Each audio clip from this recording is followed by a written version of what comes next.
네, 문재인 대통령이 취임 후에 첫 번째 전군 주요 지휘관 오찬에서 전자권 전환을 강조했습니다. 한미 양국 공군의 대규모 연합 공중 훈련이 종료된 가운데 대북 군사 압박 효과를 최고조로 끌어올렸다는 평가를 받고 있습니다. 네, 관련 내용 두 분과 함께 자세히 나눠보겠습니다.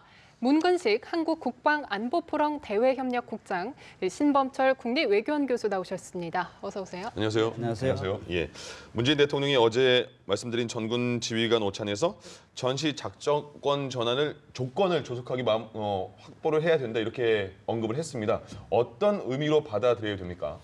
정부 출범 초기부터 전시 작전 통제권 전환 부분은 확실한 의지를 가지고 계셨다고 평가를 대선 합니다. 공약이었죠. 예, 그렇죠. 예. 대선 공약 때는 사실 임기 내에 네.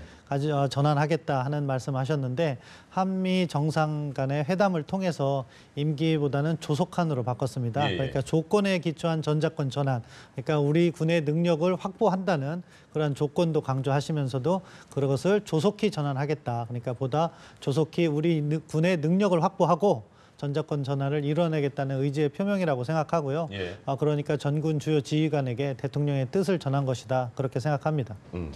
예, 한편 일각에서는 전시작전 통제권 전환 시기만 중요하게 생각하고 있는 거 아니냐, 시기보다는 전자권을 전환할 충분할 조건이 돼 있냐 이런 우려의 목소리가 나오고 있는데 조건이 돼 있다고 보시나요?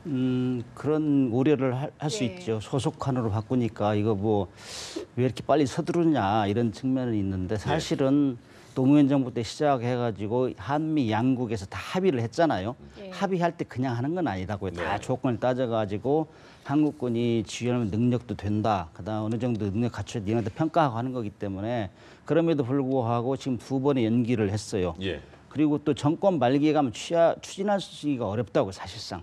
이런 측면을 다 고려해서 정권 초기부터 종합적으로 분석 평가해서 예. 이번 임기 내는 반드시 하겠다. 근데 여기에 중요하게 고려될 요소가 지난번 반대했던 천만 서명하고 이런 사람들을 다시금 다 설득할 수 있는 논리를 개발해야 돼요. 그리고 좀 어느 정도 투명성, 공정성을 보고 우리 군사력을 정확히 평가하고 국민들이 안심할 정도의 분위기를 만들어야 됩니다. 예. 그렇게 하기 위해서는 진정으로 우리가 제2의 사드 갈등으로 갈 가능성도 있거든요. 그래서 정확하게 우리 이 정도 능력이니 국민들 걱정하지 마세요. 대국민 홍보를 해야 된다 이게. 그렇지 않고 그냥 서두르면 안 돼요. 그래서 저는 조속한보다는 안정적 전환, 임기 내 안정적 전환 이런 워딩으로 좀 고쳐가지고 국민적으로 이렇게 설득하면서 공감대를 형성하고 한편으로는 군에서는 차곡차곡 준비해가지고 과거 제가 현역 시절에는 65% 정도까지 진전됐다고 했어요. 예. 추진이 진도가. 예. 그 이후에 또 계속 연기되고 무기한 연기 사실상 됐는데 이거는 사실상 우리 군이 충분히 능력이 있어요. 지휘할 만한 능력이. 예. 그다음에 핵 무기를 제외한 기타의 무기는 우리가 북한을 충분히 제압할 수 있습니다. 그걸 정확히 평가해가지고 국민들이 홍보를 해야 된다 이거죠. 그래야 이견이 없이 따르는데 이런 어떤 사전적인 그 여건에 대한 충분한 그 설명 없이 한다면은 또 국민적 저항, 남남 갈등이 유발되리라 이렇게 예. 예상이 됩니다. 말씀하신 것처럼 핵을 제외한 무기에는 우리가 우위에 있다는데 그 핵 때문에 북한이 계속 이렇게 도발을 하고 있는 상황이어서 신경이 많이 쓰입니다. 그다음에 또 한 가지 덧붙이고 싶은 거는 예. 한미 연합사가 해체된다.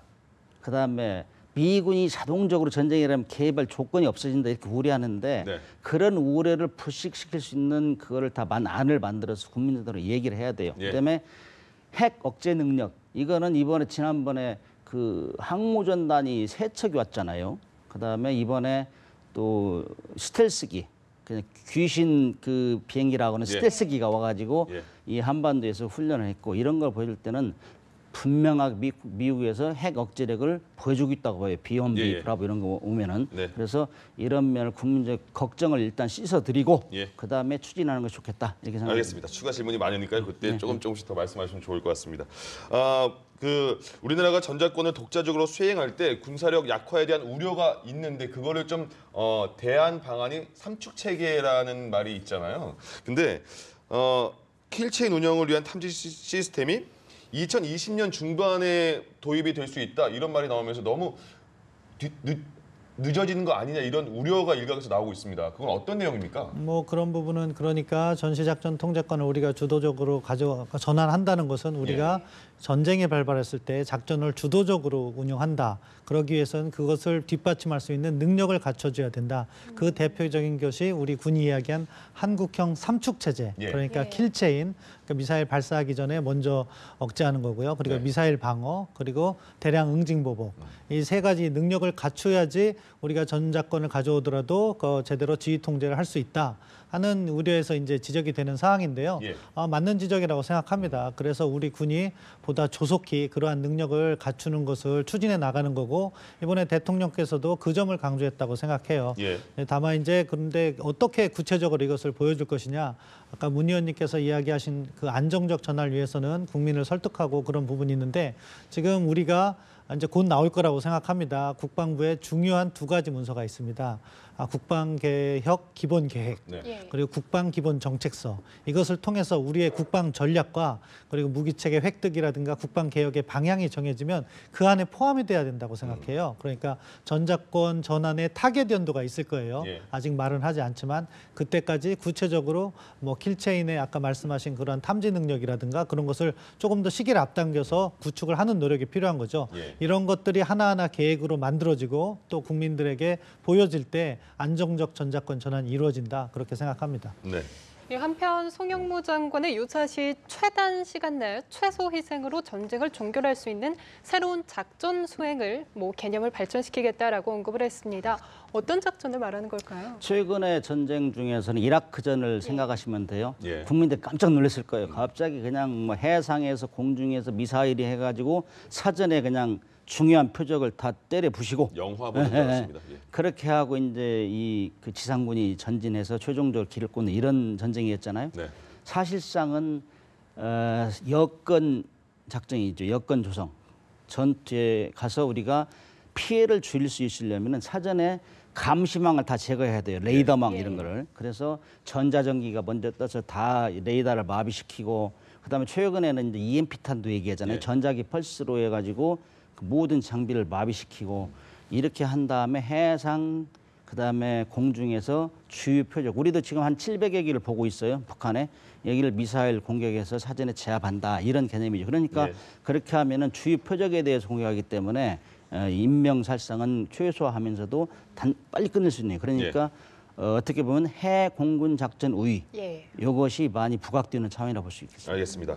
자 그리고 조금 전에 저희가 보도를 해드렸는데 토마스 바흐 국제올림픽위원회 위원장이 북한을 평창 동계올림픽에 함께하기 위해서 방북을 할 것이다라는 얘기가 나오고 있습니다. 북한의 속내는 이렇게 설득을 해주면 좋겠다 이런 마음일까요? 어떨까요? 뭐 북한으로서는 자기들의 몸값이 올라가는 그러한 형국이 될 테니까 긍정적으로 받아들일 가능성이 있고요. 뭐 지금 여러 가지 말씀이 아까 방송에도 나왔는데 여러 가지 의견이 제기되는 것 같습니다. 그런데 뭐 북한으로서는 평창 올림픽에 오는 것이 자기들한테 손실이 될 일이 없다고 생각해요. 그러니까 우리는 그 북한이 평창에 온다는 것은 적어도 그 기간 동안에는 도발을 하지 않을 가능성이 높으니까 우리의 평화적 평창 올림픽의 성공이라든가 그 뒤에 한반도 정세의 긍정적인 측면이 있기 때문에 계속해서 우리가 직접적인 노력 또는 IOC를 통한 노력을 해야 된다고 생각합니다. 결국에는 북한이 참가할 것 같습니까? 교수님의 의견에. 마지막 순간에 이렇게 참가하면서 그 전까지는 자기의 몸값을 높이는 뭐 그런 행보를 하다가 마지막 순간에는 참여할 거라고 생각합니다. 그렇군요. 마지막 순간이라고 말씀해 주셨는데 사실 지난 2014년 인천 아시안게임 당시에도 이 갑작스럽게 폐막식에 등장을 했잖아요. 뭐 참가 의사 밝힐 가능성은 어떻게 보세요? 거의 깜짝쇼 수준으로 했죠. 근데 그렇게 할 수 있는 여건을 우리가 만들어줘야 돼요, 사실. 우리가 우리 노력도 하고 미국, 중국 등을 설득해서 북한이 참여하도록 해야 됩니다. 사실상 우리가 지금 금강산, 개성공단 이 남북 교류가 단절된 이후에 참 답답하잖아요. 전쟁 시에도 대화는 하는 겁니다. 그래서 이 기회가 얼마나 좋은 기회인가. 저는 참 좋은 기회라고 생각해요. 남북 대화의 물꼬를 틀 수 있는. 그래서 이번에 한중 정상회담 때도 의제를 또 선정해가지고 북한이 올 수 있는 기회를 만들어줘야 됩니다. 그래서 사실 우리가 80년 초인가요? 그때 핑퐁 유교로 해가지고 이렇게 중국과 미국이 이렇게 수교를 하고 그랬잖아요. 정말 우리가 스포츠를 통해서라도 계속 교류를 하면서 북한이 대화의 장으로 나올 수 있도록 하면서 예. 우리가 여러 가지 준비를 해야 된다. 이런 차원에서는 정말 좋은 찬스입니다, 이게. 신범철 교수님께서는 몸값을 북한이 올리면서 나중에는 나올 것이다 이렇게 예측을 했습니다. 국장님 어떻게 예측하십니까? 저도 올 걸로 예상하고요. 반드시 예. 올 수 있는 여건을 우리가 물밑에서 만들어줘야 됩니다. 그렇군요. 그럼 북한이 평창에 참가하면 최대 뭐 흥행 카드가 될 거다 이런 말도 있는데 한번 기대를 해봐야겠습니다. 자 그리고 교수님 한미 공중 연합 공중 훈련 비질런트 에이스가 어제 끝났잖아요. 그 굉장히 역대 최대 그런 막강한 그 군 장비가 왔는데 결과적으로 어떻게 평가하십니까 이번 훈련에 대해서? 예, 뭐 이번 훈련 잘 끝난 거로 평가하고 전반적으로 유사시에 한미 연합 공군 전력이 자신들의 역량을 극대화할 수 있는 여러 각도의 훈련이 잘 이루어졌다고 평가합니다. 예. 그래서 앞서 뭐 전쟁 양상이라든가 그런 것도 말씀해 주셨지만 결국에 북한 지역의 지휘 통제를 마비시켜가지고 전쟁이 발발하는 순간 김정은은 계속해서 쫓겨다니는 상황을 만들어야 되는 예. 것인데 거기에서 가장 중요한 것이 공군 전력입니다. 예. 그래서 그 공군 전력이 잘 가동될 수 있도록 양측에서 뭐 훈련을 잘 한 것 같습니다. 그렇다면 가장 눈에 띄었던 전력은 무엇이라고 꼽으시나요? 이번에 항공기가 온 게 24대가 스텔스기라고 해요. 스텔스 하면은 시청자들이 잘 아실지 모르겠지만은 안 보이는 거예요. 레이더에 레이더에 잡히지 잘 안 않는, 예. 잡히기는 잡히는데 벌레만한 크기로 잡히는데 이 비행기들이 식별이 안 된다는 얘기죠. 그래서 귀신 같은 비행기라고 이렇게 표현하는 게 좀 예. 맞을 거예요. 그래서 F-22 같은 비행기 한 대가 4천억 정도 돼요. 예. 엄청 비싼 거죠. 그다음에 F-35 이번에 온 건 거의 너무 비싸기 때문에 이 비행기는 좀 가격을 다운시켜야 되겠다 해서 예. 만든 게 F-35인데 F-35는 내년에 우리가 이제 들어옵니다. 내년에도. 그래서 이 F-22 같은 경우는 1대 100. 그러니까 이 비행기의 특징은 먼저 보고 먼저 쏘고 자기는 안 잡히는 거예요. 예. 그런데 귀신 같은 비행기죠. 비행기더라고요. 예. 그러니까 이런 비행기가 왔다는 거는 북한을 긴장시키게 하는 거죠. 예. 언제 주석궁을 쏠지 모른다. 이런 차원에서 F-22, F-15 스텔스가 중요하고요. 그다음에 이번에 B-1, B도 같이 왔었어요. 예, 그래서 이런 전력이면은 정말 쥐도 새도 모르게 북한 지도부를 제거할 수 있다. 네. 이런 걸 보여주는 거죠. 그렇군요. 자 마지막으로 이제 최근에 김정은 북한 노동당 위원장이 북중 접경 지역입니다. 양강도에 삼지연까지 가서 현장 지도를 했다고 나왔습니다. 이게 지금 이 한미 연합 공중 훈련을 되게 의식해서 한 행보로 보이십니까? 어떻게 저희가 파악해야 될까요? 저는 두 가지 측면이 있다고 생각합니다. 먼저 말씀해 주신 것처럼 한미 연합 공군 훈련 상당히 북한으로서도 부담이 됐을 테고 네. 그러니까 자기들의 어떻게 보면 군 통수권자죠. 최고사령관인 김정은을 북중 접경 지역으로 보냄으로써 거기까지는 설마 공격이 이루어지더라도 쉽게 이루어지지 못할 것이다. 김정은을 보호하는 측면이 있고요. 예. 다른 측면은 어떻게 보면은 이번에 갔던 삼지연은 김정은의 정치적 고향입니다. 예. 과거 장성택을 제거할 때도 삼지연에 모여서 최종 회의로 결정을 한 다음에 장성택을 제거하는 등 김정은으로서는 자기의 정치적 고향에 갔는데 그것을 통해서 내년 뭐 북한 정국이라든가 이 핵 문제 협상 전략 이런 것을 다시 한번 가다듬었을 가능성도 배제할 수는 없다고 생각합니다. 예, 알겠습니다.